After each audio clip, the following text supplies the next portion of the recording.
welcome back to my channel. Two videos today. In the first video, I'm going to be answering two of your questions.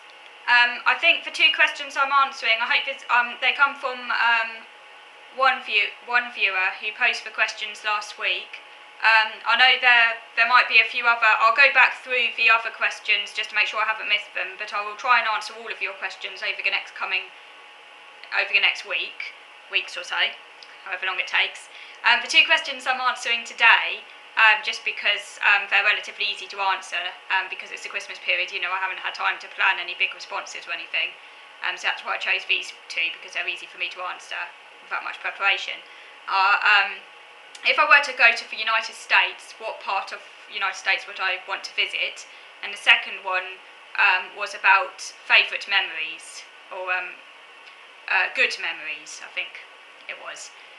So, to answer the first question then, if I went to the United States, what part of the United States would I visit? Well, I would like to visit, if I ever did go to the United States, I would most like to visit New England, on the eastern seaboard, maybe say the state of Maine, possibly, or that sort of area, because the scenery I think is very stunning, particularly around the autumn period, when the leaves change into that glorious red colour, and it just looks very picturesque and a very beautiful part of America. So yes, so New England would be, I think, a place I'd most like to go to if I ever visit the United States. Funnily enough, my grandfather, he's deceased now, several years ago, he actually lived in America. He actually had joint citizenship. He got joint citizenship for America and the UK, because he actually taught. He was a professor at the University of Los Angeles, because he was an English language professor, and he taught Shakespeare. Shakespeare was his specialism, so he actually lived in Los Angeles. He spent a lot of the time, about most of the year, in Los Angeles, and then a small amount of the year he came down to his house in Stratford-upon-Avon, Shakespeare land in the UK, in the Midlands in the UK, to go to various Shakespeare conventions and also to see his family as well. But although I had a grandfather who lived in America, I personally, in living memory, have not actually been to America, which I know sounds quite strange. All my cousins did. They went out there to visit him, but for some reason my parents never did that. So the only time I've actually set foot on American soil was when I was a baby, and when I was 18 months old, and I've got pictures of that, of myself strolling along one of the boulevards in Los Angeles in my little red parka, looking very happy, but I can't remember that. So that's to answer that question. The second question is a question about what is my favourite memories, or my best memories. Now obviously I do have a number of best memories, so I needed to cherry pick them really. I would say that the best memories of my life were when I was a child, under the age of 10, on holiday. The summer holidays in particular, when every year we used to stay at a caravan site called Clifford Bridge Caravan Site, which is situated halfway between Exeter and Morton Hampstead, in the sorry, my mind's gone. It's ridiculous. Yes, in Devon. It's in Devon. And, Clifford Bridge Caravan Site. So we stayed there every year, often as many as 3 weeks, because I was lucky as a child, because my parents always got my brother and I an extra 2 weeks off for summer holidays. That was mainly because they wanted us to spend some time with my grandfather, because what we did was we would spend about 3 weeks or so at Clifford Bridge Caravan Site in Devon, and then we'd go up and spend about 2 weeks at Stratford-upon-Avon to see my grandfather. And although my grandfather had a house in Stratford-upon-Avon that we did use at other times of the year, particularly around Christmas time, Stratford-upon-Avon, by the way, actually became almost like a second town for me growing up, because we were there so many times. But when my grandfather came down, we always stayed at a caravan site in Stratford-upon-Avon, so we would go from spending 3 weeks or so at a caravan site in Devon, again another 2 weeks at a caravan site in Stratford, and then we go up to see my auntie at Manchester for a couple of days. So I do have very good memories of that. And the caravan site in Devon, Yes, Dartmoor, that's what I wanted to say before my mind went blank. Dartmoor National Park, that's where it was.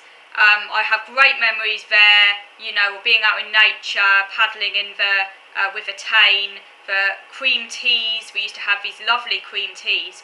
We used to walk over the moors to Morton Hampstead. I did a lot of walkings. My parents are keen walkers and they didn't drive or anything. So as I say, we got the train to Exeter, and then we got a taxi from Exeter to the caravan site, and then we were on foot for the duration of the holiday. And we used to walk all the way to Morton Hampstead, which was a very long walk up a steep country lane, past the caravan site, and you could see the glimmer of the caravan site swimming pool through the trees. I love that, seeing the little glimpses of blue through the trees, and I always got very excited when we walked back and I could see the glimpses of the blue through the trees, because that's how I knew we were approaching the caravan site again, and I could go out to play before my parents gave us dinner. So yes, we'd walk over the moors, the bracken-lined moors, lots of heather as well. There were cows there, we'd cross lots of cattle grids.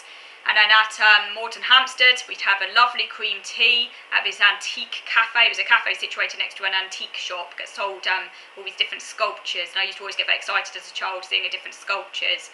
And then we'd go and have our cream tea, and it was freshly baked scones and clotted cream and jam. They came in these metal kind of little bowls, you know, sort of held up on sort of sticks. Don't know how you describe them. They do have a special name and I can't remember it for the life of me. But yeah, my brother and I, we take it in turns to lick the bowls at the ends, you know, for cream and the jam. There's a lovely pub near the caravan. I walk away, again, another walk down by the River Tane, this wooded walk. It was called Fingles Bridge, and we used to go there and have a lovely bowl of chips, and my brother and I would paddle in the River Tane. And then back at caravan site, I'd play on the swings. I'd love to approach the other kids there. I didn't seem to have any problems approaching kids while I was on holiday. I didn't have any friends at school. As I say, I was friendless for most of my schooling. Apart from, as I say, I only made my first friend when I was about 9-10 years old. So, you know, this was quite a treat for me, being able to actually talk to kids, and it wasn't so daunting or overwhelming in a caravan site because there weren't so many of them for starters, and they were all isolated. They weren't in their groups, and many of them were foreign kids, and I actually found it easier to relate to kids from other cultures. We had quite a few there from I think Dutch kids were there, and they just seemed a lot more accepting of me. So yes, I would approach kids, and I'd be really happy when I'd made a friend, because to me that was a really big thing, because I struggled so much to make friends when I was at school. So to actually be able to make friends on holiday was really good, even if it was just for an hour, you know. To me, it was still a friend, even if it's just for that hour. If they played with me, they were my friend. So I do remember there's one girl, she had really long hair, I remember when she was on the swings, it was so long it used to traipse along the ground. I remember playing a running game with her, a game of tag, which was fun. There's a girl called Emily there who taught me how to plait my hair for the first time, and she gave me a notebook. I was a Dutch girl who let me into a caravan and her mum gave me a lovely ripe nectarine to eat, and she even gave me some pink sunglasses, some pink heart-shaped sunglasses. The swimming pool was great. I've never learned how to swim without armbands, but I remember the armbands and getting really excited as my dad blew the armbands up. Again, walking on tiptoe, barefooted, over to the swimming pool.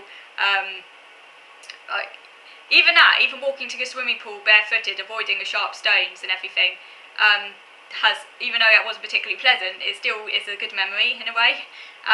Playing in the swimming pool, I used to get into the swimming pool, the shallow end, I used to swim to the deep end, I used to climb out, I used to again run back and do that repeatedly. This was in the morning after we'd had our breakfast, and then we went on a really long walk. So absolutely great times, great summers, great experiences. It almost feels like a idyllic, you know, out in nature. So that's where my best memories come from, that period of my childhood. So I hope that answers that question. Right, I'm going to be moving on now to video number 2. In the next video I wish to read a little bit out of an old diary to you, and also I'd like to show you the mince pie I've been eating lately and some coffee I've been drinking lately. So moving on now to part 2, so thank you for watching.